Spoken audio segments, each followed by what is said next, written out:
Msoma ni kitovu cha mageuzi ya chama, na tunatambua kabisa kwamba Msoma ni mboni ya chama chetu kwenye mkoa wa Mara. Nimefurahi kumuona mama yangu yule mama yule kule. Kwa imani ukuta wa Yeriko ulifanya nini? Ulianguka. Kwa imani wana wa Israeli waliweza kuvuka bahari ya Shamu. Kwa nini? Kwa imani mnara wa Babeli ulianguka. Kwa imani Elisha aliweza kuwa na kuomba Mungu, shoka likafanya nini? Likaelea kwenye maji. Kwa imani Elia hakuonja mauti. Kwa imani sisi Chadema, imani yetu ni kwamba nchi hii haina uongozi na Chadema ndio chama mbadala kitakachoongoza nchi. Kwa imani. Na wale wenye wasiwasi ni kina Tomaso, tusihangaike nao. Tusiache ajenda yetu ya no reform no election. Mwaka 58 kusoma kitabu cha Mwalimu Nyerere cha kesi ya Mwalimu Nyerere. Kesi ya Mwalimu Nyerere, naomba hiyo kitabu kiko. Mwaka 58 tano ilikuwa na azimio la kura 3. Ndani ya 5 walitokea watu ambao walipinga azimio la chama kilichokuwa chama cha kiukombozi cha 5 kilichokuwa kinataka kupambana ili nchi, na nanukuu hapa, ili nchi iweze kukomboleka, uhuru ambao sasa hivi tunautumia. Katika wale watu waliojitokeza kupinga azimio la kura 3, Mwalimu Nyerere alisema, wanasema maandishi na mnukuu, akasema, kisha aligusia juu ya uchaguzi wa kura 3 uliokuwa unatazamiwa kufanyika mwaka huo. Alisema tangu itateua wajumbe wake kugombea viti kwenye majimbo yaliyotajwa kwenye uchaguzi huo.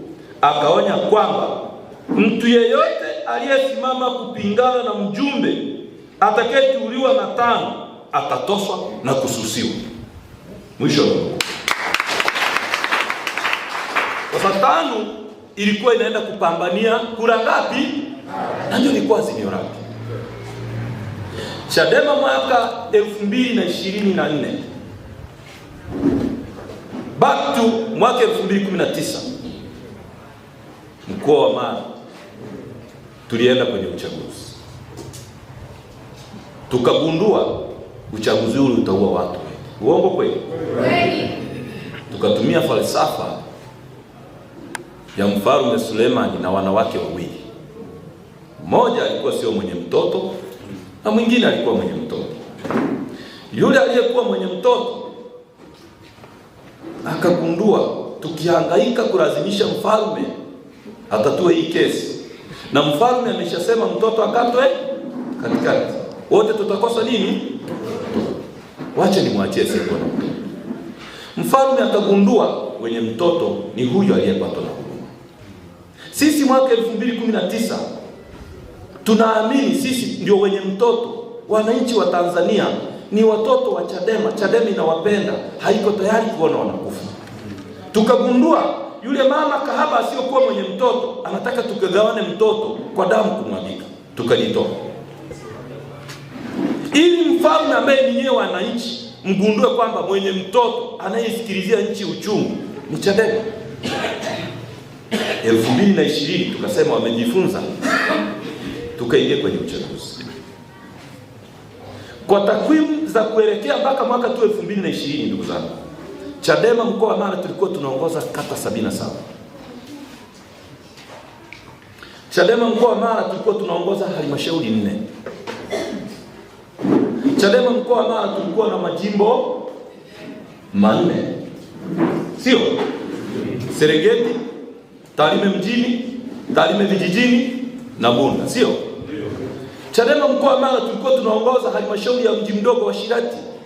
Kwa tofauti ya kura 9, CCM walipata 2. Chadema mkoa wa Mara tulikuwa tunaongoza halmashauri ya mji mdogo wa Serengeti Mugumu. Tulishinda sisi. Hakukuwa na muujiza wowote. Ukiangalia halmashauri zilivyofanya kazi, wananchi ndio wapiga kura. Kama kura ya wananchi ingekuwa ina hali, tulitegemea tushinde halmashauri zingine za Butiama, Msoma vijijini, Rorya, Msoma vijijini, Rorya na Bunda vijijini. Hata ukiangalia margin ya kura za Bunda vijijini, kama yule mgombea mwingine wa TLP asingepata kura 7,000 na yule wa Chadema akapata 10,000 na kitu, wale wawili tu wangeunganisha kura, Chadema ilishinda ile jimbo la Bunda vijijini. Chadema ikafanya kazi mwaka 2015 kwenda 19. Halmashauri ya Tarime sisi tuliacha pale vitega uchumi ambavyo vilikuwa ni majaraha. Ukienda pale mjini mkabara na CRDB utaona kituo cha mafuta kimeandikwa PKM Sheri pale. Kile kituo tuliunda sisi mpango, tukampa mwekezaji akawa anailipa halmashauri. Halmashauri ilikuwa inategemea vibanda peke yake. Tukaanzisha vyanzo vya mapato. Tarime vijijini tukajenga vituo vya afya 7. Nyarwana, Mriba, Nyamwaga tulijenga halmashauri ya hospitali ya halmashauri. Ndio hospitali pekee ya halmashauri nchi nzima. Hospitali formidable. Tukatengeneza vitu vingi sana kuonesha mfano. Ulikuwa ukienda kituo cha afya Sirari, Waziri Mkuu Majaliwa alienda pale akasema mwenyewe, hichi ndio kituo cha mfano nchi nzima. Tulikuta pale Mahame, Bundi ndio wanakaa kwenye kituo. Tulikuwa tunaamini. Tulikuwa na madiwani wetu wakina Mheshimiwa nani? Mambo Japani na mwenzake. Wafanya kazi. Hawana doa kwa wananchi. Hawakula rushwa. Sio mafisadi. Wametumikia wananchi. Kulikuwa na sababu zipi ambazo mtu anaweza kutuambia kwamba Chadema ilishindwa uchaguzi mkoa mzima tukabaki na madiwani 8? Tena walioshinda kwa watu kufariki, kiwemo Marcus na mwenzake. 8 walioshinda kwa watu kufariki. Nini kilitokea? Niliambiwa na mtu mmoja anaitwa Warolia, anaitwa kata ya Tai, alikuwa anagombea. Akaniambia, mheshimiwa, nimeshinda kura 1,700 na kitu. Mgombea wa CCM katika vitu 26, mgombea wa CCM alipata kura 1,500 na kitu. Uchaguzi wa mwaka 2020. Katika uchaguzi huo, mtu anaitwa Chacha Ngabia na Chacha Isangoro walipigwa risasi siku moja tarehe 27 hadharani na wakafariki. Hiyo taarifa si mnayo? Mnayo. 2020. Katika uchaguzi huo, Mheshimiwa Wenje akiwa nyumbani kwake ameisha porwa kura, ameamua kwenda kujipoza machungu, amekaa na mawakala wake, anawatia moyo kwamba mapambano jamani, tusikate tamaa, tusipigane na yeyote. Sisi ndivyo Chadema tunafanya. Tuwaite watu, tuwapoze moyo, tuwatie moyo kwamba mapambano haya si ya kivita. Ndugu yake Nyatega akakamatwa, akachinjwa kama kuku, akafariki Nyatega. Wenje akarushiwa risasi. Watu 100 na kitu walijeruhiwa eneo la Rorya tu, 113. Watu 100 plus walitoroka nchi, wakawa wakimbizi wa kisiasa, akiwemo Wenje, akiwemo mtu anaitwa Kijuju, akiwemo mtu anaitwa Jakadogo, akiwemo mwenyekiti wa sisi wa Chadema wilaya ya Rorya anaitwa nani yule? Mwenyekiti wa wilaya wa kwetu wa Chadema nani yule? Dogo diwani alikuwa, wakatoroka nchi, wakawa wahamiaji, wakimbizi wa kisiasa. Wakala wa majumuisho wa mtu anaitwa Nyahii pale kata ya Bogi alikatwa mkono, mpaka wa leo ni kilema, anatembea namna hii. wakala wa mjumuisho Mtundi Chacha Mtundi wa Mlimi Zabuloni pale kata ya Gwigiro alikatwa kichwa panga, mpaka leo ni mento, hana kumbukumbu. Alifuatwa kituoni, polisi wanaona. Mimi mwenyewe nimemisiwa kuuawa nikiwa kwenye kata ya Mwema, tukiwa na mgombea wa Chadema kata ya Mwema. Akakimbia akaacha kura, akaacha kabisa kufanya majumuisho. Polisi wanaona. Naelewa vizuri. Mpaka sasa mkoa wa Mara tuna makaburi 10 ya kiuchaguzi, ya kiuchaguzi 10 ambao tukitembea na nyie, tukitembea na media, tukatembea na IGP, tukatembea na rais, tukatembea na waziri mkuu, tukatembea na mtu yeyote anayefikiri tunadanganya, tutakuwa tunaenda tunamwambia hili ni kaburi, ongea na mama mwenye marehemu, ongea na mtoto au ongea na mke wako. Lakini pia kwenye huo uchaguzi watu watatu, mtu anaitwa Richard Kayanda Tongoli na Wilson Damas wa pale Tarime, mliwasikia kwenye baraza la mashauriano siku ile, mama yake anaongea, mlikuwepo siku ile? Yule mama aliongea kwa uchungu, akasema, mwenyekiti, wajukuu wangu wananiuliza baba atarudi lini? Tumeisha pelekwa mpaka kwenye mfumo wa fingerprint. Akaja Mama Samia akatuahidi na kutushawishi, mnamsikia makamu mwenyekiti anaongea kila siku, kwamba mimi ni mama. Na nyie akina mama kwa kweli kabisa tunaamini. Sisi hatuenda ile. Tunaamini machungu ya kupata mtoto ninyi mnayafili. Na rais wetu ni miongoni mwa kundi ambalo Mungu alimjalia kuitwa mwana mama. Anajua uchungu wa haya tunaongea. Anajua uchungu wa yale ambayo mama ambaye sasa anamsubiri mwanae aliyepotea anayoyapitia. Nilienda kwa mtu anaitwa Oyeri Mkani, Kigunga Bukama. Ndugu zangu, niliwakuta wale yatima wanazungumza kuhusu baba yao. Watoto wadogo wametoka shule, mevaa yebo imetoboka. Walivyofika pale wakataka kunitengenezea uji, nilishindwa hata kuzungumza. Tumepitia magumu sana kwenye nchi na watu wetu wanauawa.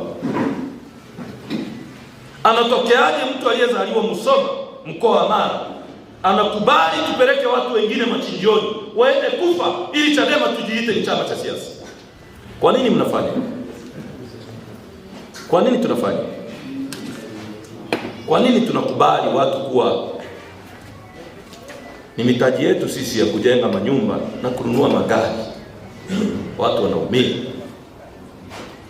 Msifikirie kuhusu makaburi tulionayo. Fikirieni watoto yatima, mambo wanayopitia baada ya babake kuwa hayupo kwa ajili ya chama cha siasa.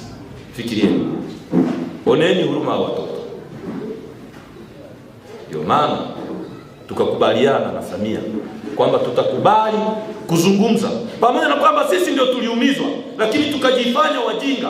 Maana maandiko yanasema ole wao wakwazao na wakwazikao. Sisi tukaamini tulikwazika sisi, lakini wacha sisi tutangulize mkono wa kutaka suluhu. Tumemtangulizia Mama Samia mkono wa suluhu, mke wake anaona. Leo mke wa Mdude amezungumza, amebeba katoto mgongoni kwa miezi 6, anasema mume wangu alifuatwa hapa, damu imetapakaa kwenye nyumba ya Mdude. Mdude ameenda. Nilienda hata kwa mjumbe wa CCM wa mkutano mkuu Tarime, anaitwa Choncholi, anaondolewa. Ndugu zangu, yule bwana alikuwa na vitoto pale viyatima ambavyo havina wazazi, anavitunza pale. Mtoto yule aliposikia honi napigwa, mtoto yule akakimbia kuja nje, akasema nilifikia. Tunazungumza ili vyombo vya habari mjue watu wetu wanapitia mambo mabaya sana. Ni kwa nini anajitokeza mtu anasema twende kwenye uchaguzi? Wakafe wangapi? Wakafe wangapi ili mridhike kwamba wananchi wanaumia kwa ajili kitu kinaitwa uchaguzi? Kwa nini mnapenda hiyo kitu?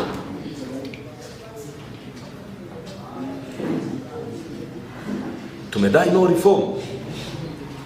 No reform imebadilika kuwa mtaji wa mauaji. Limejitokeza kundi linazungumza serikalini kwamba Chadema inataka kuasi nchi. Tunaasi leo hapa tunaongea mbele ya vyombo vya habari. Tunaasi nini? Nani mwenye bunduki humu ndani? Watu wanaotaka kuasi wanaweza kuitana mchana, ndugu zangu.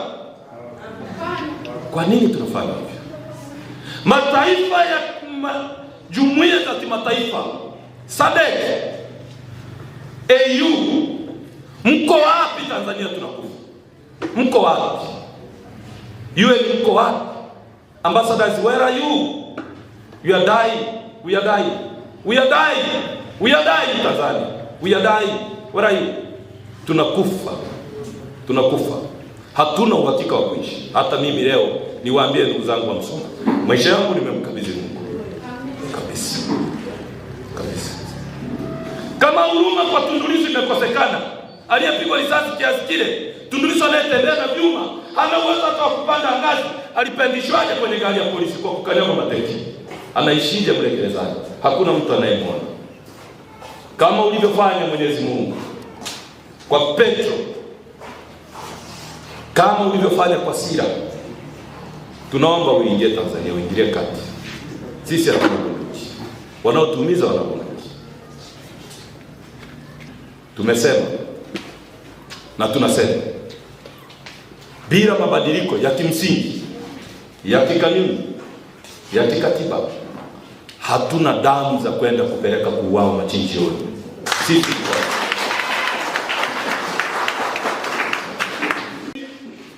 tukimaanisha we have the mass. Hawana watu. Hata sasa wanahangaika kwenye vituo vya kuandikishia. Watu hawaendi. Watu wanaenda? Watu hawaendi. Watu hawaendi, na sisi hatujahamasisha mtu kwamba asiende au aende. Sisi tumekaa kimya. Uongo kweli? Watu hawaendi. Mmoja nimemuona juzi aliyesema Kitima ukiingia kwenye 18 utaona. Nimeambiwa ni Msabato kwamba anasali Mwenge. Nitamwandikia askofu mkuu wa kanisa la Wasabato barua kwamba huyu ni Msabato kweli, na ni Biblia ipi imemtuma kuenda kumuumiza Kitima kwamba huyo mtu ni Msabato. Tumefika babaya. Tumefika babaya sana. Nikifikiria mapito ya ndugu zetu, nikifikiria mke wa Mdude leo hali atakao kuwa naye. Kuna familia moja nilienda, wanasema tangu baba aondoke hapa, hata tukiweka sufuria kwenye jiko huwa tunawaza tunataka kula, tunakulaje baba hajulikani aliko. Na baba ndio alikuwa anatuletea kitu chochote hapa. Baba alikuwa akifika tunakimbia tunamkumbatia. Tunakulaje watoto wanaingia kulala. Le mama alieleza. Tumeomba no reform kwa sababu zifuatazo. Lissu aliposema tunaomba reforms ni kwa sababu tulitaka matokeo ya rais yanapokuwa na dosari yahojiwe mahakamani. Hakuomba kwa bunduki. Uongo kweli?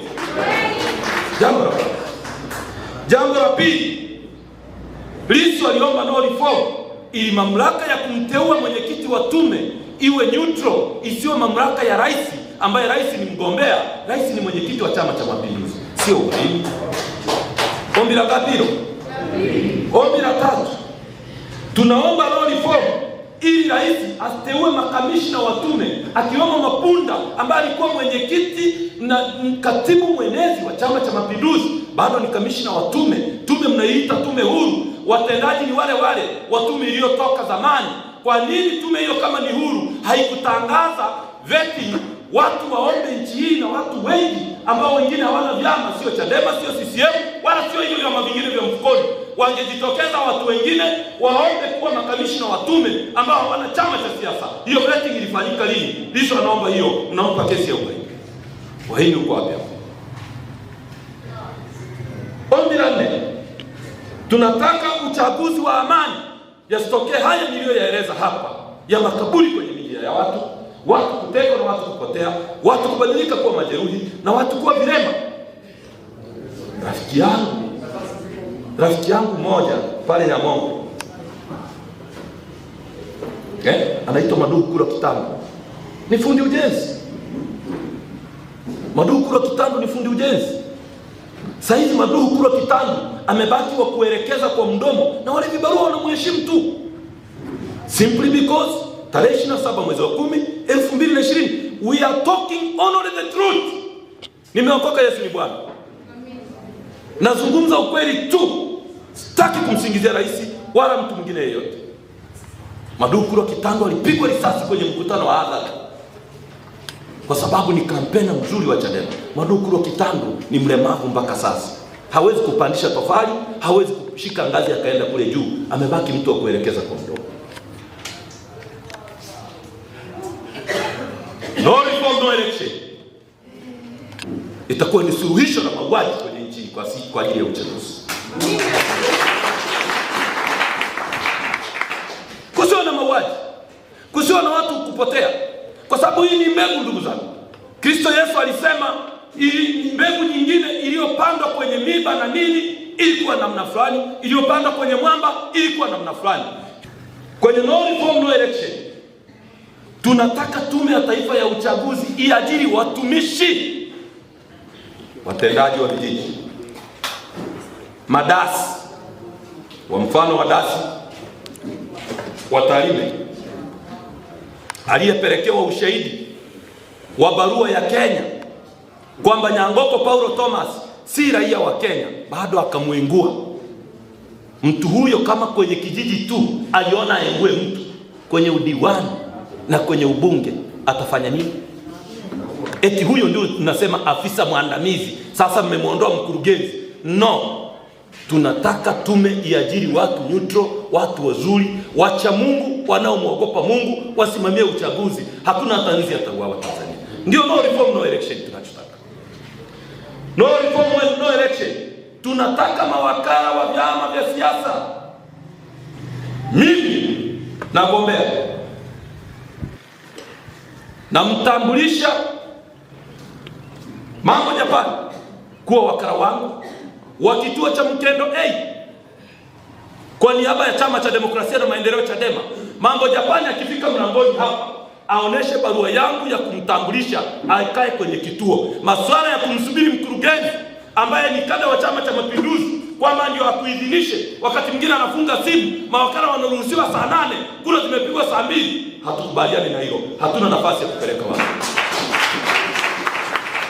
Hiyo ndio no reform. Kwenye no reform, no election tunataka mawakala waruhusiwe kuingia kwenye vituo na simu, wapige matokeo kura na wapewe nakala za matokeo, ili mimi nitakapokuwa kwenye tally center yangu nipate matokeo ya awali, niweze kujumulisha. Kama nimeshindwa nijitokeze mapema, nimpe wa CCM mkono, na kama nimemshinda akae nyumbani. Ndio tunachotaka kwenye no reform.